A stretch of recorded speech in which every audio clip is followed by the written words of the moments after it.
Bueno, buenos días a todos.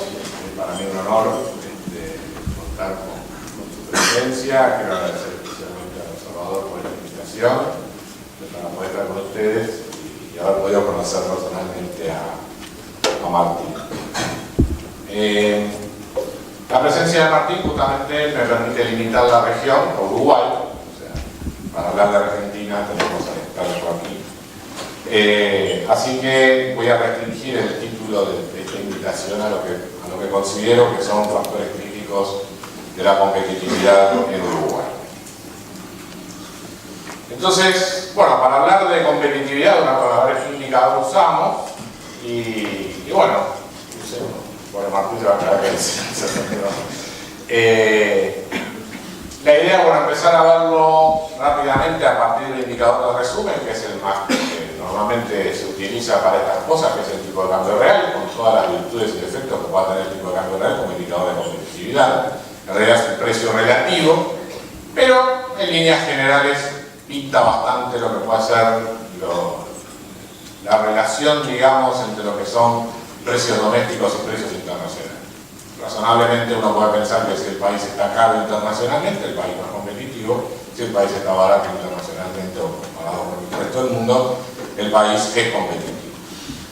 Y ese índice que está allí es sin ningún tipo de corrección, el que publica el Banco Central del Uruguay. Algunos colegas a ese índice a veces le hacen la corrección con el tema de la inflación no oficial. El Banco Central del Uruguay le crea la inflación oficial de Argentina y lo calcula este índice con la inflación oficial de Argentina y con el tipo de cambio oficial.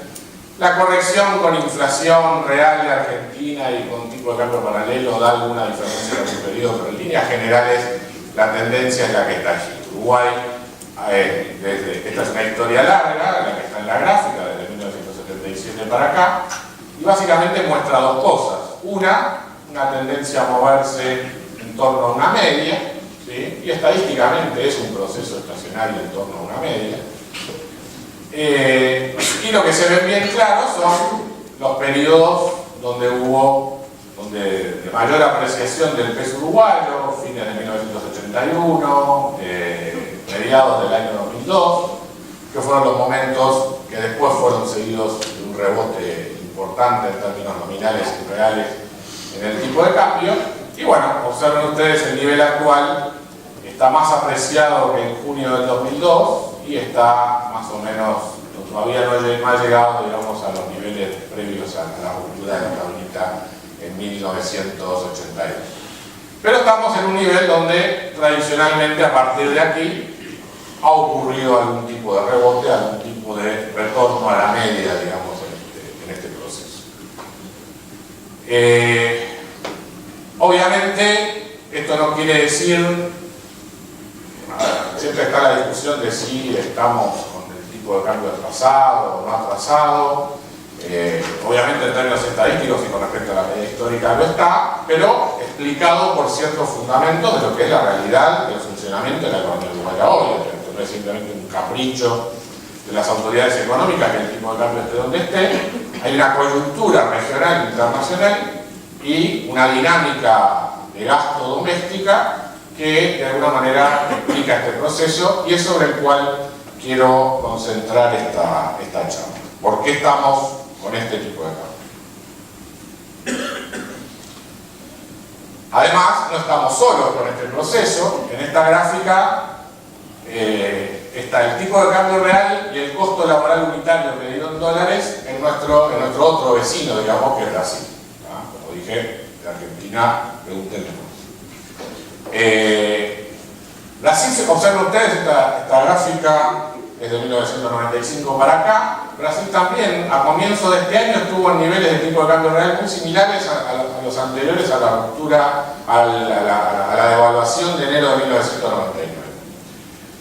Luego vino todo el proceso de depreciación real del real, y luego este proceso de apreciación que básicamente es paralelo al que ha tenido Uruguay en estos últimos años. Y es bien interesante observar en el caso de Brasil la evolución del costo laboral unitario. O sea, Brasil está realmente en los mismos niveles de costo laboral unitario que, o o incluso mayores en términos de costo laboral de lo que estaba a comienzos de 1999 cuando devaluó el real.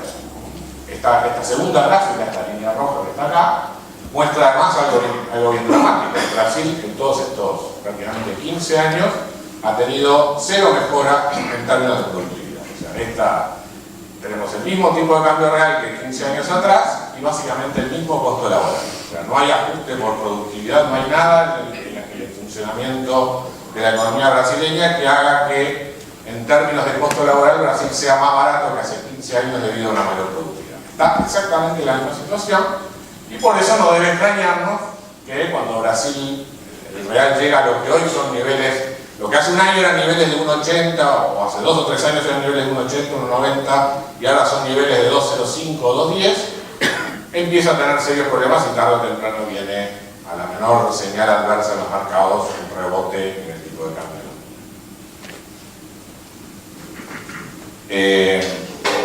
O sea que lo que le pasa a Uruguay, después recuerden sobre todo la gráfica de Uruguay en este último periodo, cuando vean la gráfica de Argentina van a ver más o menos la misma historia.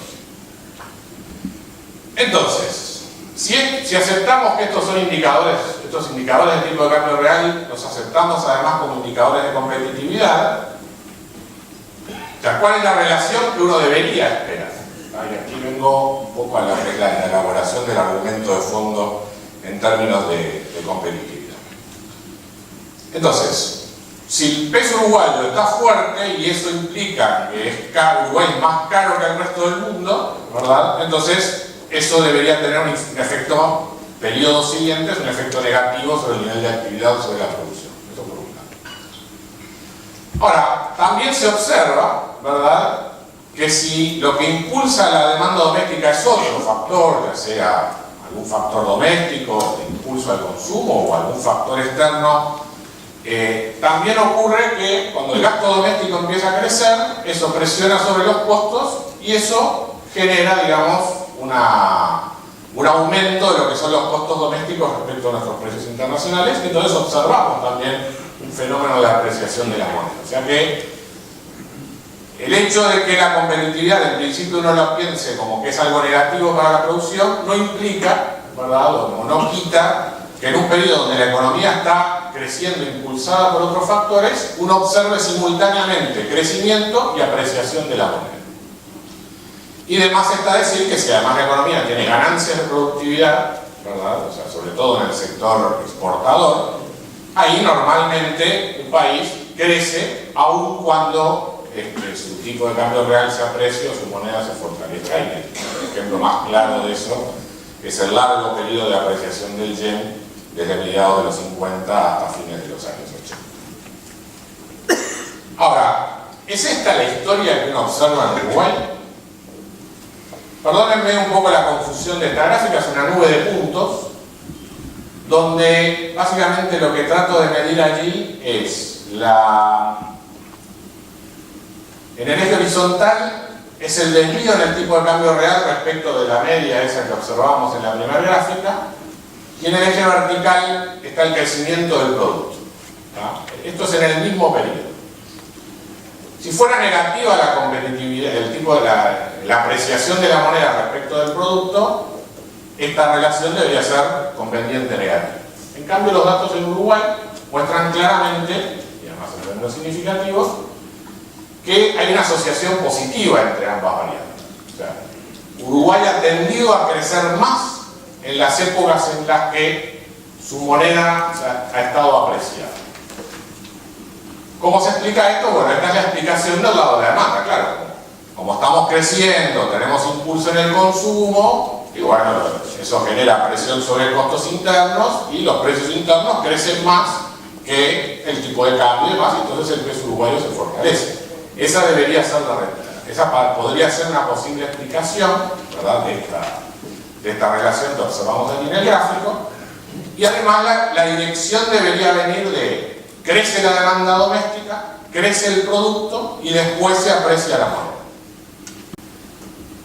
En esta otra lámina que está aquí, lo que antes veíamos como en el mismo periodo, o sea, apreciación de la moneda y crecimiento, aquí lo vemos con una de las dos variables desfasada a un periodo. De tal manera que la primera gráfica es producto hoy y tipo de cambio real mañana, y la segunda gráfica es tipo de cambio real hoy y producto mañana, ¿no? Para ver cómo es la dirección de causalidad a lo largo del tiempo. Y aquí es donde empiezan a aparecer cosas raras, porque la relación de producto hoy a tipo de cambio real mañana, si bien es positiva, es mucho menos pronunciada que lo que era la relación simultánea, ¿sí? Y la relación de tipo de cambio real hoy a producto mañana, esta es positiva, ¿sí? Y es mucho más fuerte que la relación de producto hoy a tipo de cambio real mañana. Entonces acá hay algo raro, porque si uno los movimientos al mismo tiempo, más o menos contemporáneos, de apreciación y crecimiento, uno los explicara por estímulos de demanda, lo que uno debería estar viendo es que la economía crece primero y el peso uruguayo se aprecia después.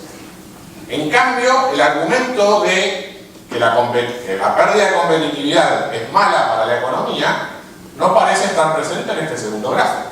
Porque el segundo gráfico lo que nos está diciendo es que lo que es realmente fuerte en Uruguay es que el peso uruguayo se aprecia hoy y la economía crece mañana. Entonces, esto parece como que no tiene mucha relación con la intuición que uno podría tener en principio de que la apreciación de la moneda asociada a pérdida de competitividad es mala para el nivel de actividad. Este gráfico, el segundo gráfico de la derecha, nos está diciendo que es buena. Es raro. Algo le erramos en macroeconomía 2, ¿sí? O hay que buscar alguna otra explicación. Entonces, el tema es que las explicaciones para la relación entre el tipo de cambio real y nivel de actividad que yo planteaba hace un rato, básicamente miraban las cosas desde el lado de la demanda, ¿no? O sea, la pérdida de competitividad es mala para la economía porque uno tiende a sustituir bienes domésticos por bienes del resto del mundo. Eso es un fenómeno, un efecto negativo desde el punto de vista de la demanda. O la relación positiva entre el nivel de actividad y apreciación de la moneda es también un impulso dado por el gasto doméstico, o sea que también es una explicación dada por el lado de la demanda. Como esta es una charla sobre competitividad y factores de competitividad, justamente mi idea era echar una visión sobre lo que nos cuentan, sobre la historia que nos cuentan estas gráficas, desde el lado de la oferta. Entonces, para ir al lado de la oferta, tenemos que ver el crecimiento de la economía, ya no desde lo que es los factores de lo que componen la demanda de la economía, consumo, inversión, exportaciones y demás, sino del lado de la oferta, lo que son las fuentes de crecimiento. La acumulación de capital, ya sea capital físico o capital humano. Lo que nos muestra esta gráfica aquí es la relación que ha habido históricamente, por lo menos la historia de mediados de los 50, de que tenemos cuentas nacionales más o menos confiables, entre lo que es el stock de capital físico y el stock de capital humano en Uruguay. Hasta comienzos de este siglo, esta relación fue relativamente estable, ¿sí? Con oscilaciones, pero relativamente estable. ¿Qué ha pasado desde los 2000 para acá? Bueno, que la economía uruguaya se ha hecho mucho más intensiva en capital humano que en capital físico, pese a todo lo que normalmente se proclama de lo que ha crecido la inversión física en Uruguay en estos últimos 10 años. El factor que domina el crecimiento de la economía es la acumulación de capital humano. La acumulación de capital humano, tanto en términos de cantidad, o sea, en crecimiento de empleo físico, con la cantidad de personas trabajando, y la acumulación en términos de calidad, o sea, que en esta medida de capital humano está básicamente basado en lo que es los años de escolaridad que tiene la fuerza laboral uruguaya. Si uno compara 2012 con 1997, los trabajadores con universidad, ya sea completa o incompleta en Uruguay, ha crecido aproximadamente unos 10 puntos porcentuales, y su participación en el ingreso total de ese segmento de trabajadores básicamente también ha crecido unos 10 puntos porcentuales y probablemente subestimado en los datos de la encuesta de hogares por problemas de subdeclaración. O sea, y eso es básicamente lo que refleja el crecimiento en términos de calidad, digamos, de la mano de obra uruguaya. O sea, una tendencia, una mayor escolaridad que se viene dando sistemáticamente desde los años 80 en la fuerza laboral uruguaya. Y por otro lado, el otro factor de crecimiento es la acumulación de capital físico, que como veíamos recién, se ha rezagado respecto de la acumulación de capital humano, ¿no? O sea, desde 1997 hasta el año 2012, el capital humano ha crecido alrededor de una tasa promedio del 2,5% anual y la acumulación de capital físico ha crecido una tasa del 1,8% anual.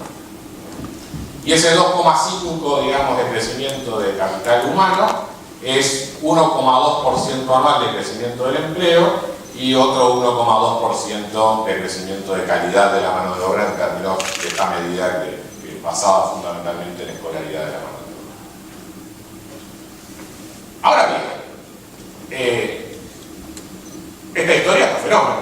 En Uruguay el empleo crece al 1 y pico por ciento anual y además tenemos un proceso de mejora de la calidad de la mano de obra, por lo menos en términos de su nivel educativo, que también es una buena tendencia. Es un 1 y pico por ciento anual de crecimiento, ya ahí tenemos entre las dos cosas un piso de crecimiento de 2 y pico por ciento anual, más que a su vez es el que alimenta la acumulación de capital físico y que permite que la acumulación de capital físico no tenga rendimientos decrecientes. O sea, que Uruguay puede seguir también invirtiendo en forma sostenida en capital físico y mantener lo que ha sido la tasa de crecimiento de la economía promedio desde 1997, o sea, el pico del ciclo económico anterior, hasta la actualidad, que anda más o menos en el 3,5% anual. Descontado el 1 y algo por ciento de crecimiento del empleo, estamos en un 2,6% de crecimiento del producto por trabajador desde 1997 hasta la fecha. No es un mal número, digamos, de potencial, digamos, de mayor felicidad o mayor prosperidad hacia el futuro. El tema es si esto es sostenible. Ahora, entonces empecemos por el lado cuantitativo. Uruguay puede seguir creciendo a tasas de 1% anual en términos de captación de empleo en un país donde el crecimiento vegetativo de la población es del 0,25, parece difícil. Y de hecho, esta evolución, digamos, de los últimos 15 años, básicamente lo que ha llevado es a tasas de actividad históricamente altas y a tasas de desempleo históricamente bajas en nuestro país. O sea, básicamente, lo que ha de alguna manera alimentado en términos de cantidad de trabajadores este proceso de crecimiento en los últimos 15 años es sacar, digamos, de su inactividad a buena parte de la mano de obra de Uruguay, ya sea haciendo querer trabajar a los que no querían trabajar y dándole oportunidades de empleo a aquellos que querían trabajar y no lo conseguían, que era la definición habitual de desempleo. Pero además, esos trabajadores con un plus de productividad, de alguna manera dado por su mayor bagaje educativo, y ese es el segundo elemento. Bueno, también la población no crece tanto, pero en la medida que tenemos una fuerza laboral cada vez más educada, tenemos una fuerza laboral, por lo tanto, eventualmente más productiva y que pueda rendir más. Aquí también tenemos un problema. El gran cambio en términos de crecimiento en Uruguay desde los 80 hasta la actualidad es que a mediados o a comienzos de los 80 aproximadamente un 30% de la fuerza laboral uruguaya tenía secundaria completa. Hoy ese porcentaje anda por el 44 o 45% según los años, según la muestra de la encuesta de Roberts. Sin embargo, la producción de personas con secundaria completa dada por nuestro sistema educativo está estancada en torno al 35% desde hace más de 2 décadas, ¿verdad? Hasta acá. Entonces, hasta 1980 y algo, tener 30 y pico por ciento de la fuerza laboral con secundaria completa con un sistema educativo que para los jóvenes menores de 20 años de ese momento, un 30 y pico por ciento terminaban secundaria, era compatible. Producción de gente con secundaria terminada, compatible con demanda de calificación de mano de obra en el mercado laboral. Hasta ahí todo bien. Cuando Uruguay comienza su proceso de crecimiento en los 90 y hasta acá, y este porcentaje de empleo con secundaria completa empieza a aumentar, ahí empieza a rechinar los resultados de nuestra producción educativa con nuestra demanda en el mercado laboral. Entonces, ¿cómo hace Uruguay para mantener 40 y pico, y seguramente la evolución tecnológica en el mundo en los próximos años lleve a que eso sea 50 y pico y 60 y pico, probablemente el porcentaje en las próximas décadas de trabajadores con secundaria completa? ¿Cómo hacemos para tener eso si solo un 30 y algo por ciento de las personas de 20 años terminan secundaria? Bueno, la única manera es que los 50 se miden sobre un denominador más pequeño que los 30 y pico.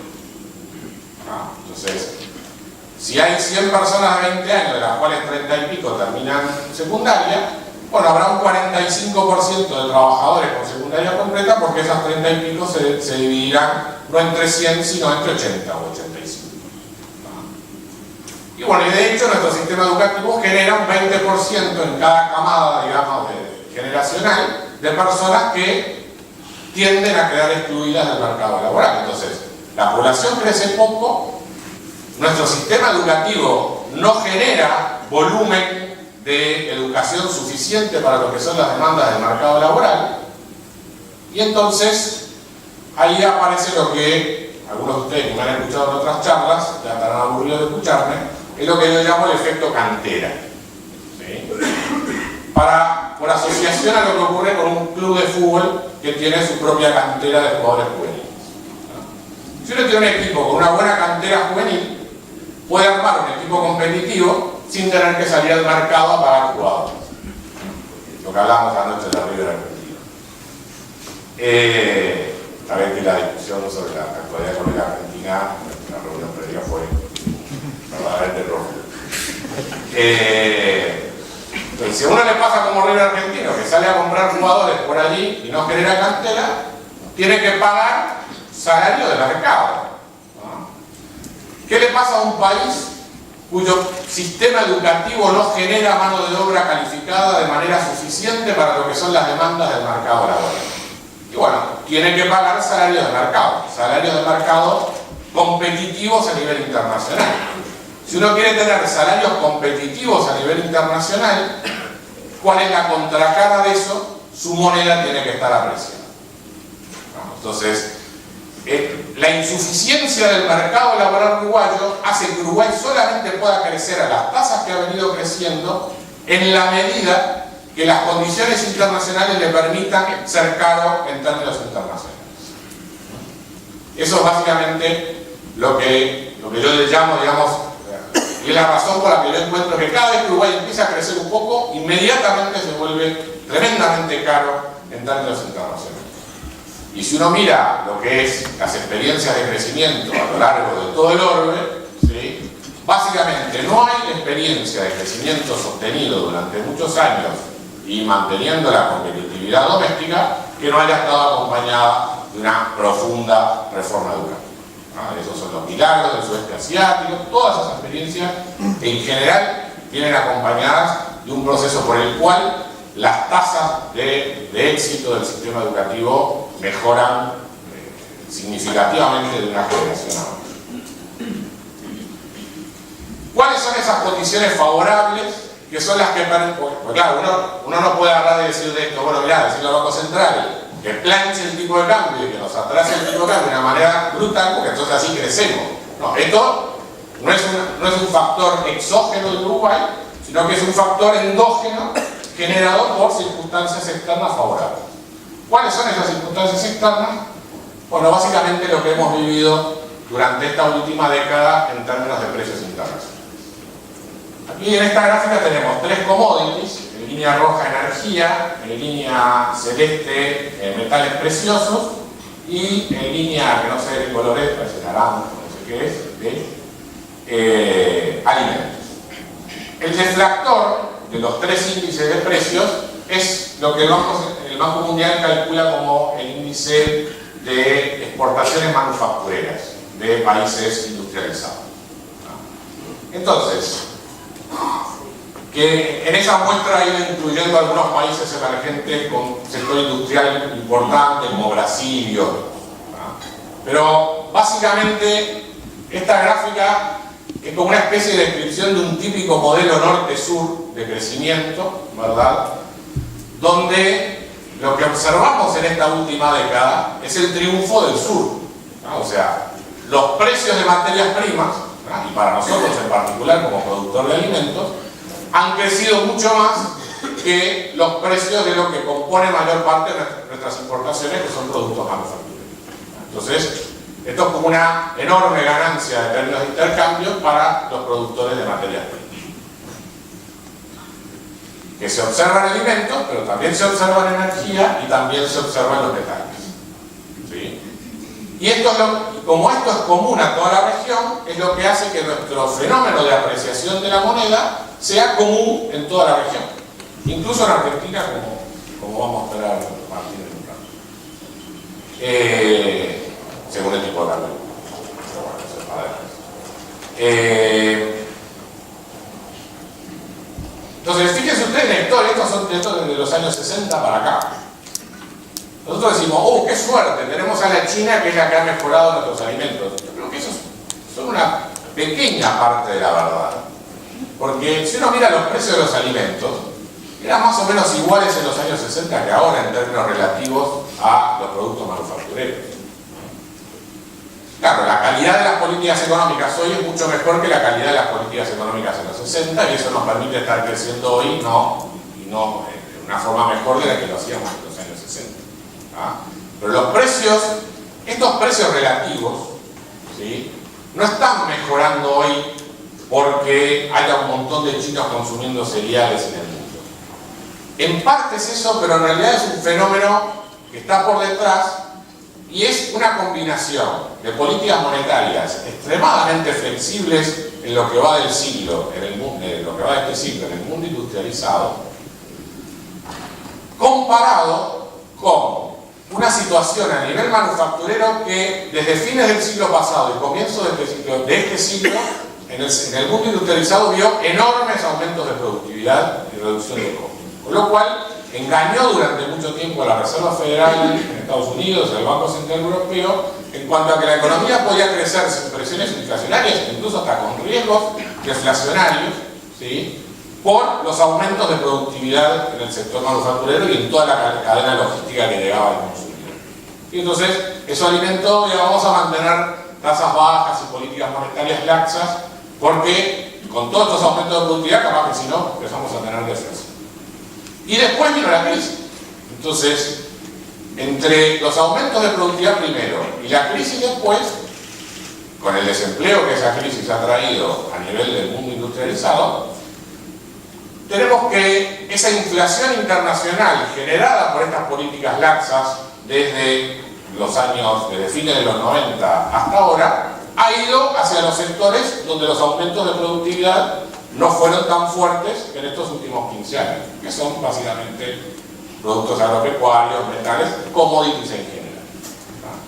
Entonces, y eso es lo que estamos viviendo hoy. O sea, el fruto de una política monetaria expansiva a nivel de países desarrollados que ha tenido un sesgo en términos de crecimiento de precios relativos a favor de nuestros productos y en contra de los de ellos. Y por lo tanto, nos genera este efecto de bienestar que se suma, digamos, en términos de lo que es potencial de crecimiento a los factores que veíamos hace un rato. O sea, porque no es solamente que trabajamos más y que tenemos más capital, sino que además nuestra producción en términos relativos vale más, por lo tanto en términos generales terminamos siendo más ricos. ¿Y cómo es que entonces podemos pagar más salarios y en definitiva permitir apreciar nuestra moneda? Porque somos más ricos. ¿Cuándo se termina esto? Cuando dejemos de ser tan ricos. O sea, y estos son los riesgos, con esto termino, ¿verdad?, de lo que tenemos en el escenario actual en términos de lo que dice el título de la charla, en términos de factores críticos. O sea, nuestro crecimiento ha sido extremadamente dependiente de esa bonanza. Y el diagnóstico que tengamos sobre esta bonanza internacional es de alguna manera la fuente de nuestra proyección hacia el futuro. Si creemos que estos precios relativos han llegado para quedarse, Entonces podemos ser relativamente optimistas sobre el futuro. Podemos seguir pagando, podemos seguir siendo caros, porque total producimos cosas que son muy caras.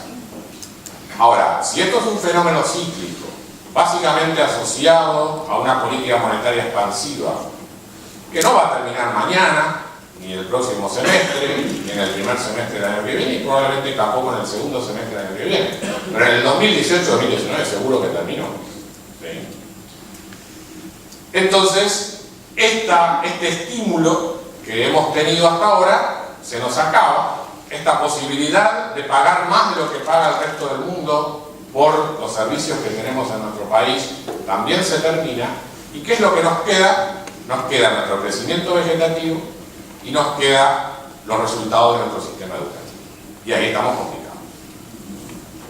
Esto es, evidentemente, lo que yo considero como factor crítico, mirando la segunda mitad de esta década y la próxima. Esto que nos pasa a nosotros es exactamente la misma historia, si este diagnóstico correcto, es la misma historia con Brasil. Y podemos tener un factor de aceleración a nivel regional, que es Argentina, ¿verdad?